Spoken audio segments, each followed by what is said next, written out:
Y es que es siempre peor una media verdad que una mentira. Porque la media verdad la creemos como si fuera verdad, la respetamos como si fuera verdad.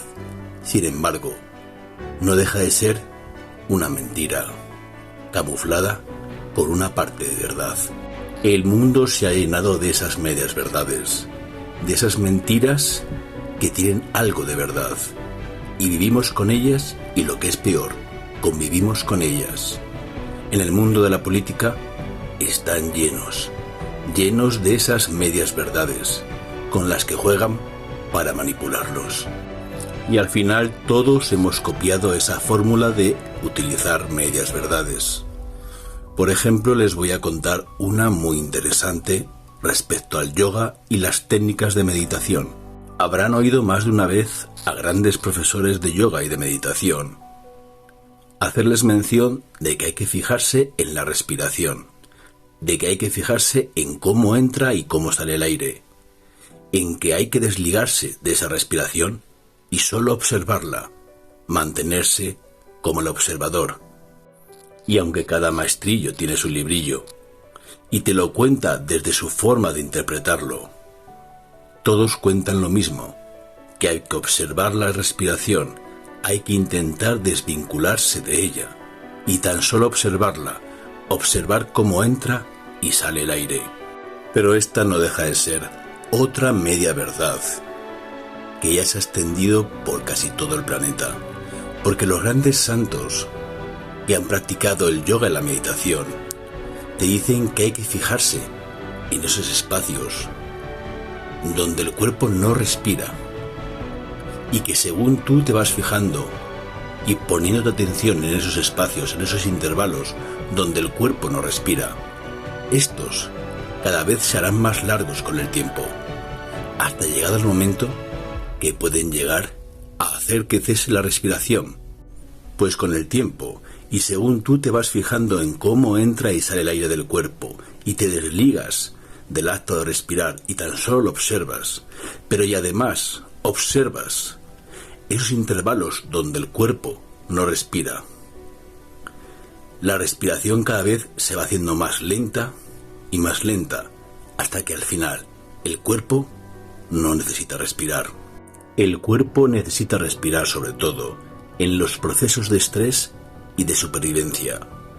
Por eso nosotros estamos vinculados al acto de respirar.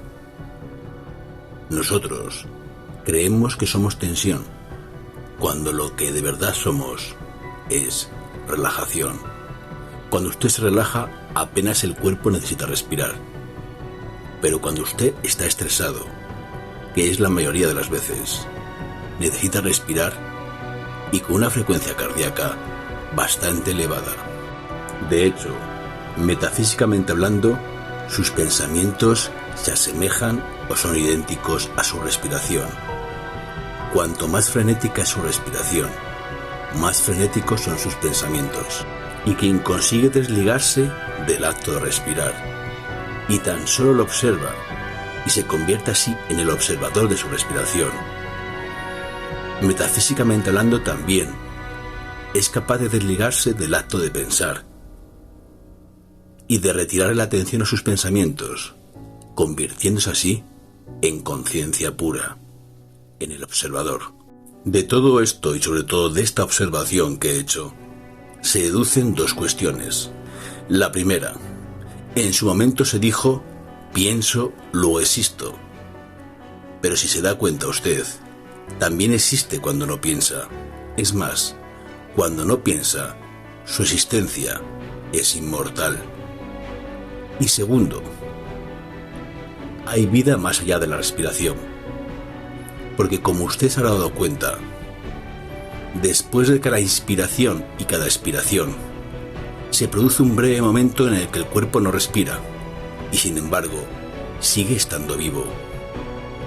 De lo que se deduce que hay vida más allá de la respiración y que los grandes maestros yógicos lo que quieren es que ustedes se den cuenta de manera subconsciente o con la supraconciencia de que existe vida más allá de la respiración. Otro tipo de vida distinta a esta, pero al fin y al cabo, vida. De la misma manera que también quieren que usted se dé cuenta que de alguna forma los pensamientos están ligados a la respiración, ligados metafísicamente hablando. Por eso quien observa su respiración, de alguna forma está observando también sus pensamientos. Por eso le invita a que se desligue de la práctica de respirar, a que se desligue de la práctica de pensar, y que sin embargo practique la observación de su respiración, sea consciente de ella.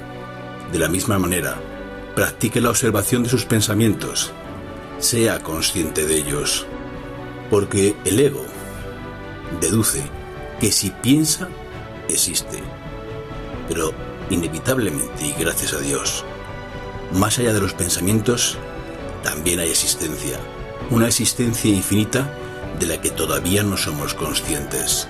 Acuérdense entonces de que cuando observen su respiración, cuando mediten observando su respiración, fíjense también en los intervalos en los que el cuerpo no respira y cómo estos intervalos cada vez se hacen minúsculamente más grandes. Y tomen conciencia de que cuando el cuerpo no respira, usted sigue vivo. Hay algo en usted que sigue vivo. Eso es usted. Tome conciencia de ello. Es entonces que una mentira puede hacer daño, mucho daño, pero ese daño tiene un tiempo limitado. Sin embargo, una media verdad puede llegar a hacer más daño y sobre todo por un tiempo ilimitado. Es así que vivimos en el tiempo de las medias verdades, con un daño que quizás sea irreparable si no nos ponemos a ello. Dejemos entonces de mentirnos con medias verdades. Dejemos entonces de permitir que nos mientan con medias verdades. Utilicemos el sentido común, que es la intuición del hombre en la conciencia de su tercera dimensión. Aprovechemos ese sentido común para darnos cuenta de cómo nos quieren engañar a través de medias verdades. Busquemos la verdad, y la verdad solo se puede buscar a través de la intuición. Hagamos un trabajo interior, reconociendo que nosotros mismos a veces utilizamos esas medias verdades para engañar o engañarnos, y dejemos de hacerlo. En el perdón de los pecados está la santidad. Todos y cada uno de nosotros llevamos un santo dentro, pero también un demonio. Usted será aquello que alimente en usted. Si alimenta al demonio, tenga en cuenta que al final se convertirá en un demonio. Pero si alimenta al santo que lleva dentro de usted, al final usted se convertirá en un santo.